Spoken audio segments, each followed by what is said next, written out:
گردن کے ساتھ. محبوب فرمانے لگے ایک شخص آئے گا اس کی گردن پر اونٹ بیٹھا ہوگا. اور حدیث کے لفظ یہ ہیں, حضور فرماتے ہیں مجھ سے فریاد کرے گا کہ یا رسول اللہ میری مدد کرے, تو میں اسے کہوں گا میں نے تجھے سمجھایا نہیں تھا, اب تیرے بارے میں اللہ فیصلہ کرے گا. پھر ایک اور شخص آئے گا تو اس کی گردن کے ساتھ, اس نے چونکہ گھوڑے چرائے تھے تو اس کی گردن کے ساتھ گھوڑے لٹکے ہوئے ہوں گے, گھوڑے. اللہ اکبر.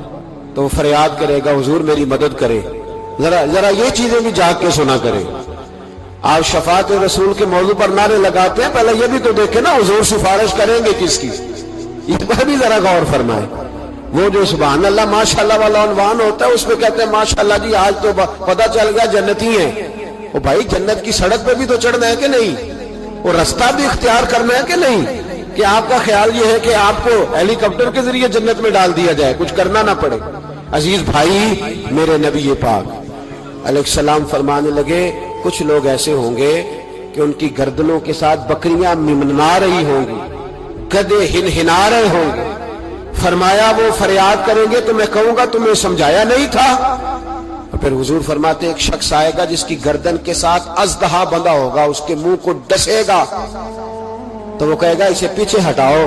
اور پھر اس سے کہے گا اژدہے سے تو ہے کون, تو وہ کہے گا میں تیرا وہی مال ہوں جسے تجوری میں سنبھال کے رکھتا تھا, آج میں تیری گردن سے لپٹ گیا ہوں تو کہہ رہا ہے پیچھے ہٹ جا. بھائی راز کھلے گا, آپ یقین کریں اچھے لوگوں کے جب راز کھلیں گے قیامت میں تو موج لگ جائے گی. راز صرف بروں کے نہیں کھلیں گے, اچھے لوگوں کے بھی راز. توجہ ہے میری بات پر.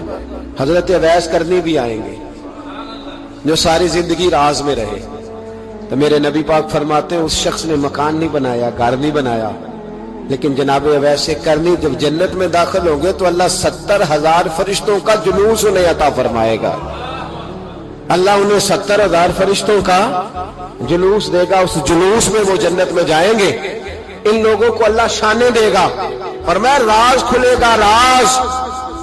قیامت کے دن کچھ لوگ ان کے چہرے 14ویں کے چاند کی طرح چمکیں گے اور انبیاء اور علماء ان کو دیکھ کر رشک کریں گے. کون ہے؟ میرے مصطفیٰ کریم علیہ السلام فرماتے ہیں رب کریم فرمائے گا یہ میرے محبوب کی امت کے وہ نیک لوگ ہیں جس سے بھی محبت کرتے تھے اللہ کی رضا کے لیے کرتے تھے, اور جس سے بھی انہوں نے زندگی میں دشمنی رکھی صرف اللہ کی رضا کے لیے. اب یہ اللہ کی رضا والا معاملہ کہاں تھا؟ ان کے سینے کے اندر. تو اس کی جزا انہیں قیامت میں ملے گی. کچھ لوگوں کا راز کھلے گا, انہیں بڑا لطف آئے گا, بڑا مزہ آئے گا. حضرت عمر بن عبدالعزیز بادشاہ تھے, لیکن صوفیاء ان کے اقوال کو بطور اسباق کے پڑھتے ہیں. تربیت کے لیے ان کے اقوال اور احوال سنائے جاتے ہیں. حضرت عمر بن عبدالعزیز کے زمانے میں نا ایک سید صاحب کہتے میری 4 بیٹیاں تھیں تو مجھے ضرورت تھی, میری کوئی مدد نہیں ہو رہی تھی. میں درود شریف پڑھتے پڑھتے سو گیا تو مجھے خواب میں محبوب پاک کا دیدار نصیب ہوا. میں نے استغاثہ پیش کیا کہ حضور پریشان ہوں, بیٹیوں کا باپ ہوں. تو نبی پاک علیہ السلام نے فرمایا تو عمر بن عبدالعزیز کے پاس جا. عمر بن عبدالعزیز وہ باکمال شخص ہے جو روزانہ 10 سپارے قرآن پاک کے پڑھتا ہے, 10,000 بار مجھ پر درود و سلام پڑھتا ہے. کتنے سپارے؟ ہم تو خیر سارے مصروف ہیں, 10 لائنیں بھی نہیں پڑھ سکتے, ہم تو بڑے بیزی لوگ ہیں. ہم قرآن شریف پڑھیں گے تو فیس بک کون چلائے گا؟ ہم اگر قرآن شریف پڑھیں گے تو وہ واٹس ایپ پہ ٹائم کون دے گا؟ ہم تو بیزی ہیں, بہت زیادہ مصروف ہیں. ہم اگر تھوڑی دیر قرآن شریف کھولیں گے تو وہ جو سیاسی تبصرہ سارا دن کرنا ہوتا ہے وہ کہ گرنا نہ جائے کوئی آسمان سے چیز. ہم تو مطلب بیزی ہیں. بادشاہ وقت کے بادشاہ 10,000 مرتبہ درود و سلام. اللہ اکبر. بس بندہ ارادہ کر لے تو اللہ اسے موقع بھی عطا فرمائی دیتا ہے, اللہ اس کی مدد کرتا ہے. 10,000 بار پڑھتے تھے. تو نبی پاک علیہ السلام نے کیا خوبصورت بات ارشاد فرمائی. محبوب فرمانے لگے 2-4 دن پہلے نا عمر بن عبدالعزیز نے 3,000 درود شریف کم پڑھا ہے, اسے جا کے کہے 500 دینار جرمانہ دے, وہ 500 لے آ, تیرا کام بن جائے گا. جناب عمر بن عبدالعزیز کے پاس وہ سید صاحب آئے, کہتے میں سمجھا کسی درویش کا نام بتایا ہے, میں سمجھا کسی خانقاہ کے سجادے کی بات ہے, کسی مسجد کے خطیب کی, کسی ادارے کے محتمم کی بات. لیکن جب میں ان کے علاقے میں آیا میں نے پوچھا عمر بن عبدالعزیز کون ہے؟ تو لوگوں نے کہا وہ تو ہمارے حکمران ہیں۔ میں نے کہا بادشاہ؟ لے چلو۔ جب میں گیا تو بڑا عالی شان جوبا، سر پر تاج، دائیں بائیں دربار میں لوگ۔ پھر میرے دل میں خیال آیا میں غلط آدمی کے پاس تو نہیں آ گیا، یہ کون شخص ہے؟ لیکن جب میں لوگوں سے پوچھا کہ یہ عمر بن عبدالعزیز ہی ہے، کہا وہی ہے۔ کہتے میں ان کے قریب گیا، دیکھو راز کھول رہے ہیں۔ کہتے میں کان میں جا کے کہا 10,000 درود شریف پڑھتے ہو؟ کہتے انہیں شاک لگا، جھٹکا، یوں دیکھا، تجھے کس نے بتایا؟ میں نے کہا کوئی ہفتہ سوا پہلے 3,000 کم بھی پڑھا ہے۔ کہتے ہیں وہ تو ٹھٹھرنے لگے، فٹافٹ میرا بازو تھاما، کونے میں لے گئے، کہنے لگے کہ تو میری بیوی کو بھی نہیں پتا کہ میں پڑھتا ہوں، یہ تو میرے خاص خادم کو بھی نہیں پتا، یہ تو میرا اور خدا کا، میرا اور مصطفیٰ کا راز ہے، اللہ رسول سے میرا راز ہے، تجھے کیسے پتا چلا؟ تو کہتے ہیں وہ سید صاحب کہتے ہیں میں نے ان سے کہا کہ جن کے ساتھ آپ کا راز ہے مجھے انہوں نے ہی بتایا ہے، رازدار نے ہی بتایا ہے۔ اور محبوب نے فرمایا میں سید ہوں، مجھے گھر میں ضرورت تھی، صدقہ زکوٰۃ لے نہیں سکتا، مجھے حضور نے کہا جا اسے کہہ تجھے 500 دینار دے، کم پڑا درود شریف؟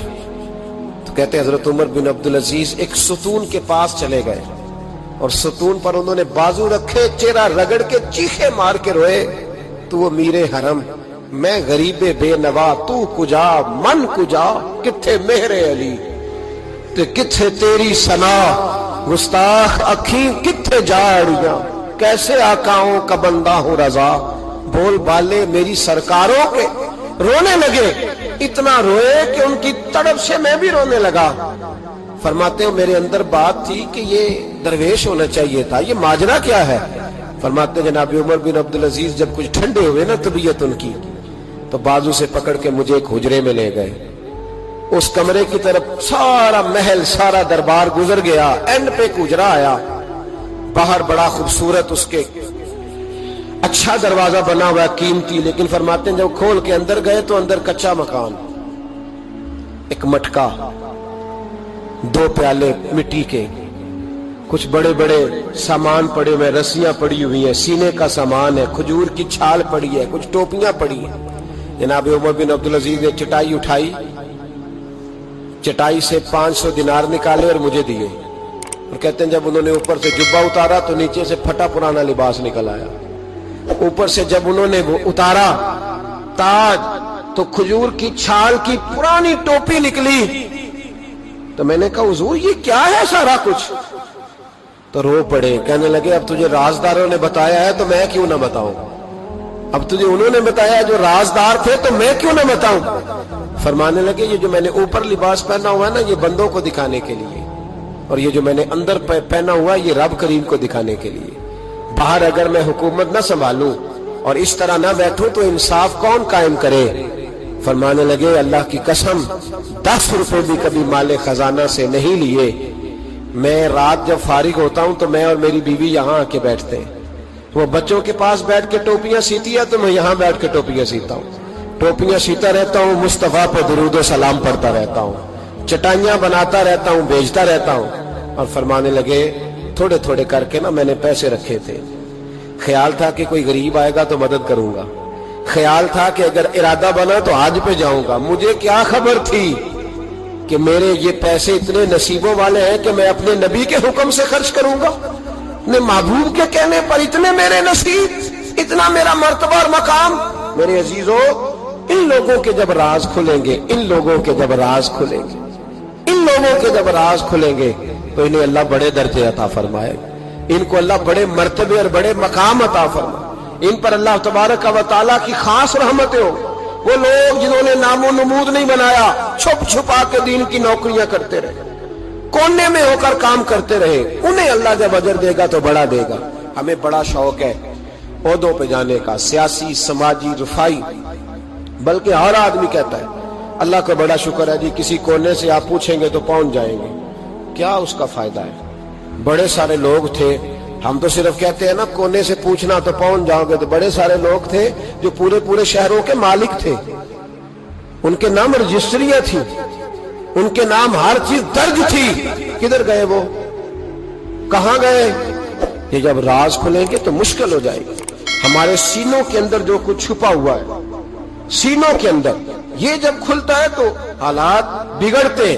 اپنی ضمیر کی آواز کو سنیں، اندر دیکھیں من کیا کہہ رہا ہے. ہمیں پتہ ہوتا ہے سچ کیا ہے، ہمیں پتہ ہوتا ہے جھوٹ کیا ہے، ہمیں پتہ ہوتا ہے خیر کیا ہے، ہمیں پتہ ہوتا ہے شر کیا ہے. ہمیں خبر ہوتی ہے کہ میں خوابوں کی دنیا میں زندہ ہوں. ہمیں پتہ ہے ہم جھوٹ کے سہارے وقت گزارے، ہمارے علم میں ہے ہم کہاں کھڑے ہیں. لیکن بس زندگی گزر رہی ہے، ہم ضمیر کی آواز پر ہم اس کی آواز کو سنتے نہیں، روز دبا دیتے ہیں. نبی رحمت علیہ الصلوۃ والسلام نے فرمایا 2 منہ جس شخص کے ہوتے ہیں وہ لعنتی ہوتا ہے. 2 منہ. یا رسول اللہ 2 منہ کس کے ہوتے ہیں؟ فرمایا ایک کے پاس جاتا ہے تو کہتا ہے تیرا ہوں، پلٹ کے دوسرے کے پاس آتا ہے تو اسے کہتا ہے میں تیرا ہوں. سب کا بنا رہتا ہے. کچھ لوگوں کو شوق ہے سارے مجھے اچھا کہیں. کیوں تجھے سارے اچھا کہیں بھائی؟ وجہ بالکل نہیں کہنا چاہیے، بالکل نہیں. اگر سارے لوگ رب رسول کے بارے میں معاذ اللہ درست نہیں ہے، بڑے کافر نہیں پائے جاتے دنیا میں. اتنی بڑی ہستیوں پر جب دنیا کا اجتماع مکمل نہیں ہو سکا تو نے یہ کیسے دعویٰ کرنا سارے مجھے صحیح کہیں؟ کیوں تو اس چکر میں ہے؟ ساروں کا صحیح کہنا ضروری نہیں، تیرا صحیح ہونا ضروری ہے. لوگوں کا تجھے صحیح سمجھنا ضروری نہیں، تیرا صحیح، بولیے، تیرا صحیح ہونا. مکہ تو سارا مخالف تھا، عرب تو سارا مخالف تھا. اب اگر بات یہی ہوتی تو پھر ابو بکر صدیق کو چاہیے تھا نا جدھر سارے جا رہے ہیں ادھر جاتے. انہوں نے یہ نہیں دیکھا کہ لوگ کیا کہہ رہے ہیں، انہوں نے یہ دیکھا کہ میرا ضمیر کیا کہہ رہا ہے. اندر دیکھے، اندر سینوں کے راز جو چھوئے، پتہ ہے صحیح کہ کیوں جھوٹ کی زندگی گزارتے ہیں، کیوں دوگلا پالسی سے وقت گزارتے ہیں، کیوں ہم اس طرح کرتے ہیں. اندر دیکھیں، اندر جھانکیں. اندر گواہی دیتا ہے آپ کا کہ حق کیا ہے، سچ کیا ہے. اندر سے پوچھیں. حضرت وابصہ رضی اللہ تعالیٰ عنہ حضور علیہ السلام کے صحابی ہے، کہتے ہیں میں گھر کے اندر تھا تو میرے دل میں خیال آیا میں حضور سے پوچھوں نا نیکی کیا ہوتی ہے اور بدی کیا ہوتی ہے، خیر کیا ہے شر کیا ہے، پوچھوں نا. کہتے ہیں میں گھر کے اندر ارادہ کیا، ارادہ کر کے میں مسجد نبی میں پہنچا تو رش تھا، بہت سارے صحابہ بیٹھے تھے. میں پیچھے بیٹھ گیا تو محبوب فرمانے لگے ادنو منی یا وابصہ، وابصہ میرے قریب آ جا. فرماتے میں آ کے درمیان میں بیٹھ گیا تو حضور مسکرا کے فرمانے لگے چل اور قریب آ جا. اور قریب آیا تو حضور کہنے لگے ادنو منی، چل یار اور قریب آ جا. کہتے میں اتنا قریب آیا کہ میرے گھٹنے حضور کے مقدس گھٹنوں سے مس ہونے لگ گئے. حضور نے فرمایا کیسے آئے ہو، کیسے آئے؟ کہتے ہیں میں بولنے ہی لگا تھا کہ حضور فرمانے لگے تو بتائے گا کیا پوچھنے آیا کہ میں بتاؤں؟ موج ہے آج، محبوب کا دروازہ رحمت کھلا. فرمایا میں نہ بتاؤں تو کیا پوچھنے آیا تھا؟ کہا حضور آپ بتائیں تو پھر تو کمال ہو جائے. تو محبوب نے فرمایا تو نے زبان سے تو نہیں کہا پر دل میں تو سوچ کے آیا تھا آج حضور سے پوچھوں گا نیکی کیا ہوتی ہے بدی کیا ہوتی ہے. کہتے میرا چہرہ کھل اٹھا. میں نے کہا حضور واقعی آپ اللہ کے سچے رسول ہیں، یہی پوچھنے آیا تھا. نبی پاک نے میرے سینے پہ ہاتھ مارا. میں جا میں نے تیرے دل کو دین کا عالم بنا دیا ہے، اپنے دل سے پوچھ لے، تیرا دل ہی تجھے فتویٰ دے دیا کرے گا. آج کے بعد تیرا دل تجھے بتائے گا کہ نیکی کیا ہے اور بدی. بولیے نیکی کیا ہے اور بدی کیا ہے، تیرا دل تجھے بتائے گا. اس سے فتویٰ لے لے، پوچھ لے نیکی کیا ہے بدی کیا ہے. او بھائی ضمیر کی آواز سنے، پوچھے یہ آپ کو کیا کہہ رہا ہے. ہمیں پتہ ہوتا ہے ہم غلط ہیں، صحیح نہیں چل رہے. کس بات کا انتظار ہے؟ موت کا، گاڑی کی ٹکر ہونے کا؟ ہم کس بات کا انتظار کر رہے ہیں کہ جب رپورٹ کرائیں تو اس کے اندر کوئی بیماری نکل آئے؟ کس بات کا انتظار کر رہے ہیں جب ڈاکٹر ہمیں کہے کہ بس کھانا پینا بند ہے اب آپ کا، بد دوائیوں پہ اس وقت کا انتظار ہے؟ لوگوں کو ذرا کوئی بیماری کی کھینچ لگتی ہے تو 4 دن سوچتے ہیں اب میں بالکل نیک ہوں، صحیح ہو جاتے ہیں تو انہی چکروں میں. او خدا کے بندو اندر کی آواز سنو. آپ کے اندر سے روز آواز آتی ہے کہ نمازیں 5 ہیں تو 5 پوری پڑھنی چاہیے. آپ کے اندر سے آواز آتی ہے کہ میری بقا قرآن پاک میں ہے، مجھے قرآن روز کھولنا چاہیے. آواز آتی ہے کہ میں اس درویش کے جا کے آستانے پہ بیٹھوں گا تو میں بچ جاؤں گا.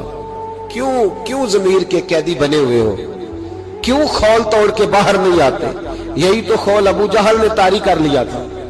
وہ کہتا تھا چدراہٹ کا کیا بنے گا، کام کر لوں، یہ کر لوں، وہ اس خول کو توڑ دو، باہر نکل آؤ، آواز پہ لبیک، کس بات کا انتظار؟ کب؟ جو 35 سال زندگی گزار چکا ہے وہ آدھی جی چکا ہے، آدھی گئی اور باقی آدھی پتہ نہیں ہے کہ پتہ نہیں ہے۔ کس بات کا انتظار ہے؟ جب راز کھلیں گے مشکل ہو جائے گی۔ اللہ بڑے موقع دیتا ہے، اللہ ہمیں سمجھنے کے بڑے موقع دیتا ہے۔ میرے نبی پاک علیہ السلام فرماتے ہیں اللہ قیامت کے دن تم سے پوچھے گا کیا میں نے تمہیں زندگی نہیں دی تھی، تمہیں شعور کی دولت نہیں دی تھی؟ اللہ تم سے پوچھے گا کیا تمہیں سوچنے کی طاقت نہیں دی تھی؟ اللہ تم سے پوچھے گا ٹھنڈے پانی سے تمہیں سیراب نہیں کیا تھا؟ کون سی ایسی نعمت تھی جو تمہارے گھر کے دروازے تک نہیں پہنچائی؟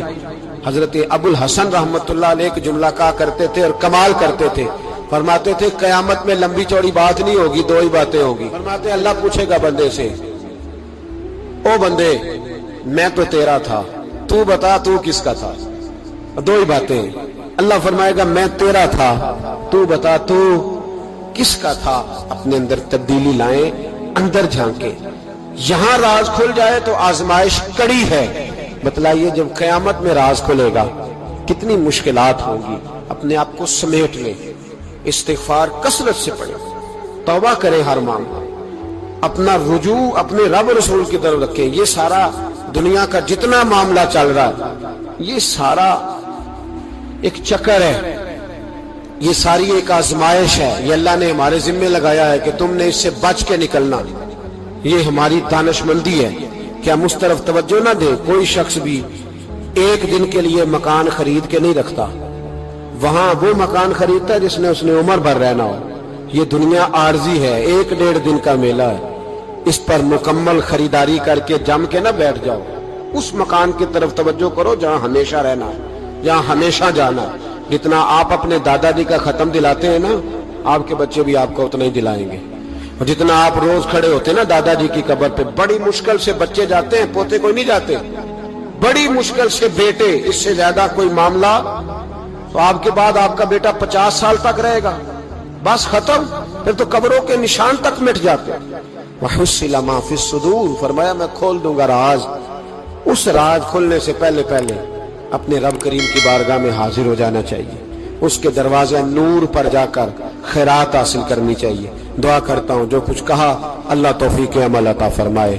حجاج بن یوسف ظالم تھا، ظلم کرتا تھا، زیادتی کرتا تھا۔ حضرت سعید بن جبیر ایک تابعی بزرگ تھے، اتنے بڑے بزرگ تھے کہ ساری رات نماز پڑھتے تھے، سارا سال روزہ رکھتے تھے۔ ایک دن انہوں نے منبر پہ بیٹھ کے کہا کہ حجاج ظلم سے باز آ جائے ورنہ اللہ کی لاٹھی بڑی بے آواز ہے۔ اللہ کی لاٹھی، اس کا کیا مطلب ہوتا ہے؟ اس کا مطلب ہے جب رب کی لاٹھی چلتی ہے تو اس کی آواز، جی اس کا پہلے کوئی پیغام، وہ پہلے اعلان نہیں کرتا کہ تگڑے ہو جاؤ لاٹھی چلنے لگی ہے، لاٹھی چلتی ہے پر اس کی آواز، سمجھ آ رہی ہے میری بات کی؟ جمعۃ الوداع کے لیے تشریف لانے والے احباب خاص غور فرمائیے گا۔ حجاج بن یوسف کو پتا چلا کہ حضرت سعید بن جبیر نے میرے خلاف بات کی، بلا لیا، کہنے لگا تو نے میرے خلاف بات کی ہے؟ فرمانے لگے کی ہے۔ کہنے لگا تجھے پتا ہے میں قتل کر دوں گا؟ آپ فرمانے لگے نہ تو زندگی کا مالک ہے نہ موت کا مالک ہے، تو کیسے قتل کر؟ کہنے لگا تجھے پتا ہے میرا؟ فرمایا میں نے تجھے نہیں، میں نے تو کئی شداد، کئی حماد، کئی قارون، کئی فرعون، کئی نمرود دیکھے، کئیوں کی داستانیں سنی، تو کون ہے؟ تو چھوٹا سا ہے۔ ایک جملہ ہے مولانا جلال الدین رومی کا، بڑے درویش تھے، ایک بات کہہ گئے، کہنے لگے نمرود جتنے پیسے نہیں، فرعون جتنی حکومت نہیں، قارون جتنی دولت نہیں، ورنہ فرمانے لگے میرے زمانے میں بھی کئی لوگوں کا خدا بننے کو دل کرتا ہے، کئی لوگوں کا دل کرتا ہے، لیکن نمرود جتنے پیسے، فرعون جتنی طاقت اور قارون جتنی دولت نہیں، ورنہ ہو سکتا ہے لوگ دعویٰ کر جائیں معاذ اللہ ثم معاذ اللہ۔ یہ آج سے کئی سو سال پہلے وہ کہہ رہے ہیں، آج تو حالات بڑے ابتر ہیں، اس کی نسبت خطرناک۔ فرمانے لگے حضرت سعید بن جبیر تو زندگی موت کا مالک نہیں۔ کہنے لگا پکڑو، قتل کرو اسے، لے جاؤ۔ جب پکڑ کر کھینچ کر لے جا رہے تھے نا تو حضرت سعید بن جبیر مسکرانے لگے. اب ظالم کے سامنے مسکرائے تو اس کو بڑا غصہ آیا، یہ میرا مذاق اڑاتا ہے. بلا لیا، ادھر آؤ، کیوں مسکرا رہے ہو، کیا ہوا؟ تو حضرت سعید بن جبیر کہنے لگے میں مسکرا رہا ہوں تیری بیوقوفی پر اور اپنے اللہ کی دی ہوئی ڈھیل پر. میں مسکرا رہا ہوں کہ یا اللہ کیا بات ہے، کیا تیرا شان ہے، کیسے لوگوں کو ڈھیل دی ہوئی ہے. میں مسکرا رہا ہوں تیری بیوقوفی پر کہ تو سمجھتا ہے شاید مجھے پوچھنے والا کوئی نہیں. کہنے لگا اس کو باہر نہ لے جاؤ، میرے سامنے قتل کرو. ٹھیک ہے جی، قتل کرنے لگے تو حضرت سعید بن جبیر نے منہ کعبے کی جانب کر لیا. انی وجہت وجہی للذی فطر السماوات والارض حنیفا وما انا من المشرکین. جب آپ نے یہ آیتیں پڑھی نا کہ میں نے منہ کر لیا ہے اپنے رب کی جانب، کرو مجھے قتل. کہنے لگا نہیں اس کا منہ پھیرو، کعبے کی طرف ہو کے قتل نہ ہو. ہے ظالم پر پاگل ہو گیا ہے. حضرت سعید بن جبیر کے حوصلے نے شکست دے دی، ناکام ہو گیا، مخبوط الحواس ہو. کہنے لگا اس کا منہ پھیر دو. جب کعبے سے پھیرا تو آپ فرمانے لگے للہ المشرق والمغرب فانما تولى فثم وجه اللہ. اللہ فرماتا ہے تو مشرق اور مغرب سارا ہی اللہ کا ہے، جدھر بھی منہ کرو گے ادھر اللہ ہی اللہ ہے، جدھر بھی منہ کرو گے ادھر اللہ ہی اللہ ہے. چاروں جانب پھیر دے، جدھر منہ پھیرنا ہے تو نے پھیر دیا منہ. حضرت سعید بن جبیر کے گلے پہ خنجر رکھا تو آپ نے ہاتھ اٹھائے، کہنے لگے اے اللہ میرے بعد اسے کسی اور پر مسلط نہ کرنا، میرے بعد کسی اور پر مسلط نہ، بس میں آخری ہوں. جب آپ ذبح ہوئے تو اتنا خون نکلا کہ لوگ کہتے ہیں جتنا اونٹ کے وجود سے نکلتا ہے. تر ہو گیا سارا اس کا دربار. ایک سمجھدار آدمی کو بلا کے کہنے لگا اتنا خون میں نے پہلے میں نے بڑے بندے قتل کرائے ہیں پر اتنا خون نہیں نکلا. تو وہ کہنے لگے لوگ مر جاتے ہیں، مرتے وقت ڈر جاتے ہیں، سہم جاتے ہیں، خون سکڑ جاتا ہے. لگتا ہے یہ شخص جب دنیا سے گیا ہے تو ڈٹ کے گیا ہے، یہ ڈٹ کے گیا ہے دنیا سے. حجاج بن یوسف رات کو سویا تو تڑپ کے اٹھا، کیا ہوا؟ گھر والے کہنے لگے کیا ہوا؟ کہنے لگے سعید بن جبیر خواب میں آئے اور کہتے ہیں اٹھ مجھے بتا تو نے مجھے کیوں قتل کیا، بتا کیوں مارا. اگلی رات پھر سویا تو وہی خواب، پھر سویا تو وہی خواب. گناہ نفسیاتی مریض بنا دیتا ہے، ظلم تجھے مخبوط الحواس کر دیتا ہے. جب تو زیادتی کرتا ہے تو اللہ فرماتے ہیں کہ تو اللہ کو بھولتا ہے، اللہ تجھے اپنا آپ بھلا دیتا ہے. پھر تو بھول جاتا ہے، پھر تو سیدھے رستے پہ چلتا ہے پر بھٹک جاتا ہے، پھر تو صحیح رستوں کا تعین کر کے بھی گمراہ ہوتا ہے، پھر تو روز وہی گاڑی چلاتا ہے پر اب جب تو بریک لگاتا ہے تو نہیں لگتی. جب گناہوں کے ساتھ تو مخبوط الحواس ہوتا ہے تو روز وہ کاروبار کرتا ہے، لیکن جب تیرے گناہ تجھے گھیر لیتے ہیں پھر اسی کاروبار میں تو نقصان اٹھاتا ہے. حجاج بن یوسف تڑپتا ہے، روتا ہے، یہاں تک کہ بیمار ہو گیا. پیٹ میں درد ہوتی ہے، پتہ نہیں کیا ہوا، تکلیف ہوتی ہے، پتہ نہیں. سارے حکیم، طبیب، ڈاکٹر کوئی نہ سمجھ سکا کہ بیماری کیا ہے. جو بیماریاں خدائی ہوتی ہیں ان کا لوگوں کو پتا، جو آزمائشیں رب کی جانب سے ہوتی ہیں وہ ڈاکٹروں کے ہتھے نہیں چلتی. جو تکلیفیں اللہ دیتا ہے ان کا حکیم طبیب علاج نہیں کر پاتے، مشکل. اور شفا اسی وقت ہوتی ہے جب اللہ دینا چاہے، اور جب رب بھی دینا نہ چاہے تو بڑے بڑے ڈاکٹر کہتے ہیں کہ ہمارے بس کی بات نہیں رہی. بغداد سے حکیم آئے، پیٹ دیکھا، کہنے لگے نہ تیرے معدے میں کوئی دقت ہے، نہ تیرے جگر میں، نہ کسی اور جگہ، ماجرا کیا ہے؟ ایک آخری علاج ہے، آخری. وہ کیا؟ گوشت کا چھوٹا سا ٹکڑا دھاگے کے ساتھ باندھ کے منہ میں ڈالا اور پھر ایک باریک سا تنکا لے کے اس کو اندر ڈالنے لگے گلے میں. وہ گوشت کا ٹکڑا جب حلق کے اندر اتر گیا اس حکیم نے واپس کھینچا تو کیسے ایسی بدبو آئی جیسی کبھی سونگی نہ تھی. جانور کیڑے مکوڑے لگے ہوئے باہر نکلے اور جب دیکھا تو جتنے محل میں لوگ بیٹھے تھے چلاتے ہوئے نکل گئے کہ یہ کیا مصیبتیں ہیں. حکیم بھی اٹھ کے دوڑنے لگا. کہا تجھے کیا ہوا؟ کہنے لگے حجاج تیری بیماری زمینی نہیں، تیری مصیبت زمینی نہیں. کہا میری مرض تک تم کیوں نہیں پہنچ پا رہے؟ تو کہنے لگے لگتا ہے تو بد دعا کا مریض ہے.